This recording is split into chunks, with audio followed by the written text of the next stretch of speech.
You are watching a team that cannot lose. That is what everyone says. That is what the rankings say. That is what 4 years of qualification, of preparation, of tactical refinement, of the best players in the world being assembled into one squad all says. And then the whistle blows, and something goes wrong. And before anyone can explain it, the favorite is out. This is not a coincidence. It is not bad luck. It is a pattern so consistent, so ruthlessly repeating across decades of World Cup history, that once you see it clearly, you will never watch a tournament favorite the same way again. Let's start with the moment most football fans still can't fully explain. June 27th, 2018. Kazan, Russia. Germany, the reigning world champion, ranked number 1 in the world, enters their final group game knowing they must win. They have not lost in the knockout rounds of a World Cup since 2002. They are the machine. They are the standard. They are the team every other team is built to beat. South Korea is already eliminated. They have nothing to play for, and they beat Germany 2-0. The goals come in injury time. The second one goes into an empty net because Manuel Neuer, the goalkeeper, is in the opposing half looking for a goal Germany now desperately needs. It is the kind of moment that looks like chaos. But it wasn't chaos. It was the inevitable result of something that had been building inside that German squad for months before the tournament even started. Joachim Löw, Germany's manager, said it himself after the final whistle. He said his team did not deserve to win again. He said they had never led at any point in the tournament. He said they were always chasing, always reacting, never in control of what they thought they were in control of. That phrase matters. Never in control of what they thought they were in control of. Because that is the sentence that runs through every great World Cup elimination. Not the scoreline, not the tactical breakdown. That sentence. The 2022 tournament produced 15 upsets, more than any other World Cup in history according to Statista. Argentina, the eventual champions, lost to Saudi Arabia in the group stage. Germany lost to Japan. Spain lost to Japan. Portugal lost to South Korea. These were not freak results. They were the tournament doing what the tournament always does, which is expose the gap between what a team believes about itself and what is actually true under maximum pressure.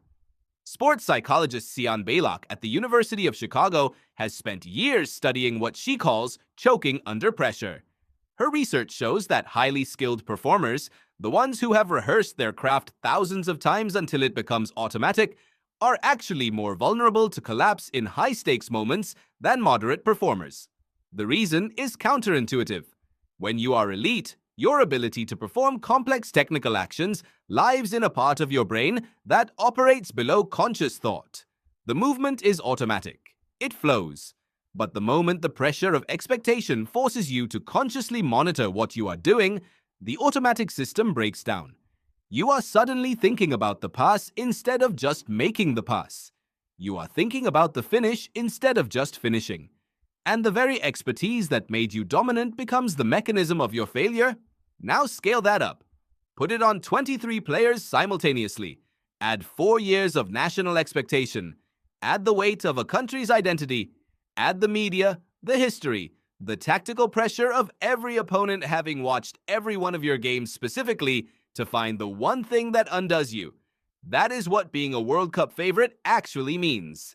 The 2014 Spain elimination is the version of this that analysts like Jonathan Wilson, author of Inverting the Pyramid, have studied most carefully. Spain arrived in Brazil as holders, as European champions twice over, as perhaps the most tactically dominant international side the game had ever seen. In 2010, they had won every single knockout game by a single goal. They had been disciplined, patient, suffocating. And then in their opening game against the Netherlands in 2014, something that had always been a technical strength, their high defensive line, their commitment to playing out from the back, became the thing that killed them. The Netherlands didn't just beat Spain, they ran at them. They stretched them. They found the one tactical answer to the one thing Spain could not adjust.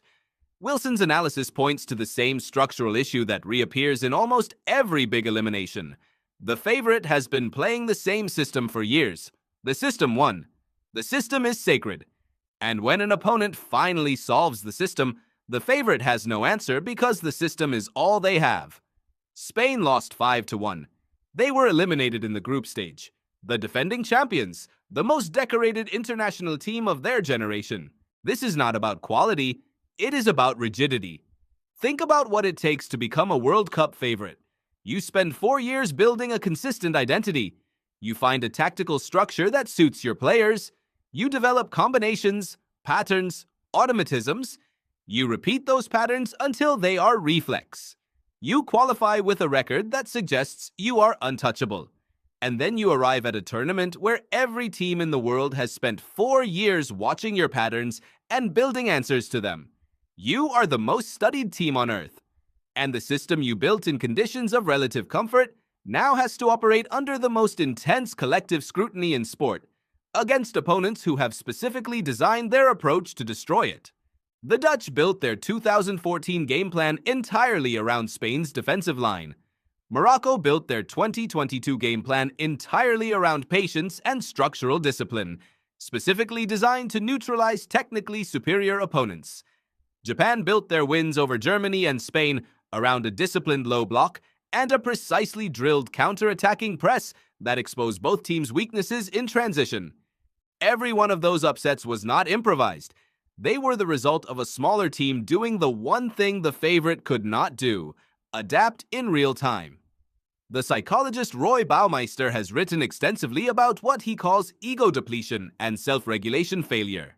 His research shows that high performers operating under conditions of maximum scrutiny begin to deploy conscious self-monitoring in moments that require pure automaticity. In plain language, the more a team or player is aware of their own status, of what they are supposed to be, of what losing would mean, the more they interfere with their own performance at the neurological level. There is a direct line from Baumeister's research to what Manuel Neuer was doing in the opposition half against South Korea. Neuer was not making a tactical error. He was making the error of a man who was acutely conscious of what failure meant. He was trying to solve the problem rather than play the game. And in trying to solve it, he abandoned the position that was the one thing keeping Germany safe. This is the mechanism. This is why it happens at the wrong moment. Because there is no wrong moment for an upset at the World Cup. There is only the moment when the favorite's sense of what they must be collides with the reality of what they actually are under maximum pressure. The 2026 tournament in the United States, Canada, and Mexico will be the largest in history. 48 teams. A new format with a 32-team round of 16 after the groups. More games, more exposure, more data, more time for opponents to study favorites. The favorites going into 2026, Argentina, Spain, France, Brazil, England, have all been dominant across the cycle. They are all deeply scouted. They are all carrying the weight of expectation. And the data from every cycle since 2002 tells the same story. The average World Cup ranking of the team eliminated as the tournament's biggest upset has been 4th in the world. 4th, not 40th, not 104th. 4th. England's ELO rating heading into 2026 sits almost exactly at the position where the pattern says the next major elimination arrives. So does Brazil's recent form trajectory. So does France's tendency to underperform in group stages relative to knockout rounds. None of that means they will be eliminated, but it means the conditions for elimination are not random. They are structural, they are predictable, and they are already building. Every tournament favorite walks into the World Cup believing this time is different. This time the squad is right. This time the coaching is sharper. This time the pressure won't find the seam in the armor. But the pressure always finds the seam. Because the seam is not in the squad or the coaching. It is in the space between what a team believes it is and what the tournament actually demands. That seam has been there in every generation. It was there in 1950 when England, playing their first World Cup, were beaten by the United States. It was there in 2002 when Argentina were eliminated by Sweden and England. It was there in 2010 when Italy went home in the group stage having won the tournament 4 years earlier. And when you sit down to watch the 2026 World Cup, when the group draws are made and the favorites are identified and the predictions are published, remember this. The team everyone says cannot lose is already carrying the one thing that can undo them. The weight of everyone believing they cannot lose. That is what everyone says. And that is what the World Cup always answers.